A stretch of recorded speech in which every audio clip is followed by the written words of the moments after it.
This is KZI 9 News at 6:30. Level 1 evacuation notices remain in place tonight following a brush fire that quickly erupted Thursday near Veneta. Thanks for joining us. I'm Arellano in for Matt Templeman.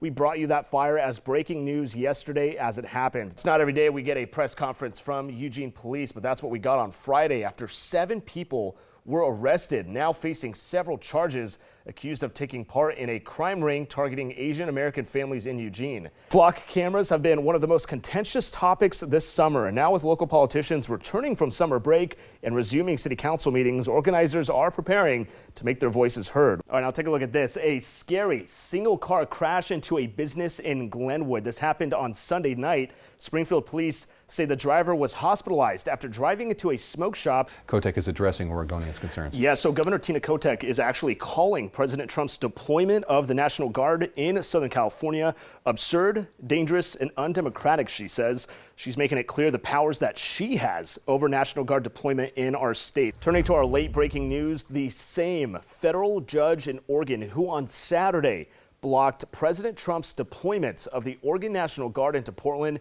is now temporarily blocking the deployment of any National Guard troops into the city, calling it unlawful and unconstitutional. Good morning, welcome back. Thank you for joining us. I'm Aaron Arellano. We'll get to all your top stories around Western and Southern Oregon in just a moment. But first, we continue to follow the U.S. bombing of Iranian nuclear sites on Saturday. The White House releasing new images overnight. Turning to the late breaking news tonight in the Middle East, the hostage release process is underway between Hamas and Israel, according to the Red Cross. Israeli officials are confirming 7 of the 20 hostages still alive have been handed over. Grogu is here with us in the studio. He is my co-anchor unofficially. I don't know if there's any copyright issues I'll have with this. This is actually Brett Taylor's, our sports director, one of many Star Wars nerds in this newsroom. I just saw Attack of the Clones like 2 days ago. I rewatched it. Great. The politics of that movie is insane. I don't know who I'm talking to here. You know what? Grogu and I wish you a very happy May the 4th and have a great rest of your Sunday, guys. Adios. Performance, Tilly moonwalked away back to his seats, and there's nothing funnier than breakdancing in pure silence.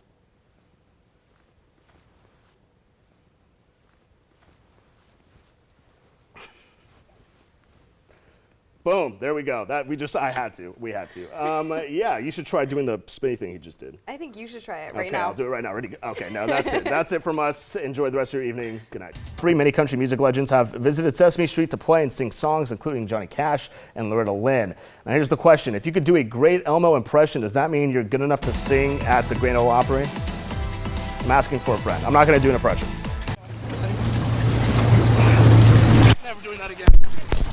You're probably wondering how I got here. Well, thanks to the water rescue team with Eugene Springfield Fire. As someone who spends no time in the gym or in rivers, I am the most sore I've ever been. Each year, we hear the importance of wearing a life jacket, being aware of your surroundings, and to watch your alcohol consumption while enjoying rivers like the Willamette. But I wanted to take a deeper dive on the rescue team and find out what to do if I'm in the river and in need of help. Their average response time to a boat launch site is about 10 minutes. That includes suiting up in these extremely tight waterproof suits. For the cow's tail drill, I was the live bait and floated by in distress, while firefighter paramedic Makai Bradley jumped in and swam like heck to reach me in seconds. Shane Remke is still shaking just thinking about how he narrowly escaped death on Thursday after a 4-foot concrete saw blade came flying from a nearby construction site, slamming into the wall of this liquor store just seconds after Remke had just walked in. So I was walking into the store here, I put my handle on the door, and I heard a loud bang and yelling over here at the corner. Just as a cloud of smoke pops up, and I see a guy fall into the ditch, and a 4-foot blade hurling at me as I'm walking through the doorway. Just for some height comparison here, I'm about 5'9". You can see right here where the top of the blade would have been right here at the beginning of my torso. An unimaginable rescue from that car stuck in the McKenzie River. The situation so intense, a Coast Guard helicopter had to be called in to help after more than 3.5 agonizing hours for the woman stuck inside. Shannon and Tracy Knight saw it all go down from their backyard.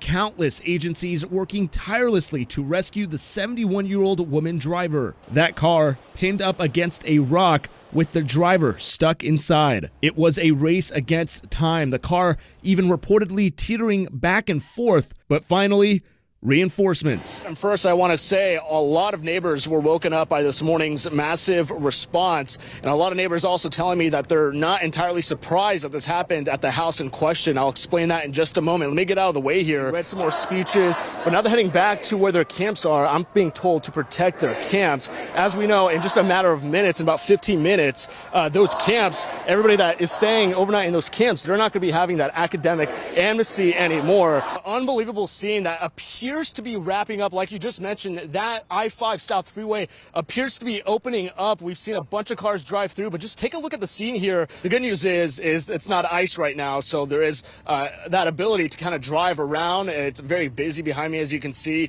The not so good news is ODOT crews are reporting while they're out there on the freeway and on the highways that people are still driving at the normal speed limit. At this point, well, there we go. Definitely quite a distance from the shore here. And they want to make it clear here that if you bring your friends out here to explore, or you bring your dog, and both of you are out of luck when you guys get stuck in this mud here. The mud consistently weighing my legs down. Wow, I'm out of breath. My heart rate was up.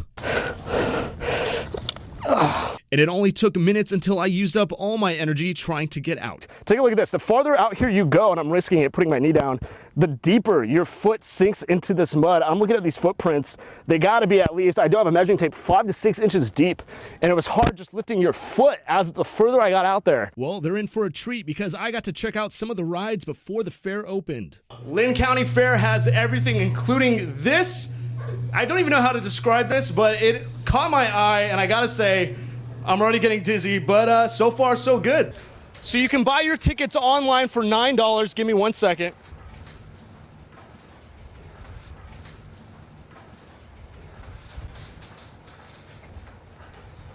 Or at the front booth for $7. Reporting in Albany, Aaron Arellano, KZI 9 News. We love Aaron, don't we? He's probably one of our best reporters we have here. We all have very great reporters out there. That was hilarious.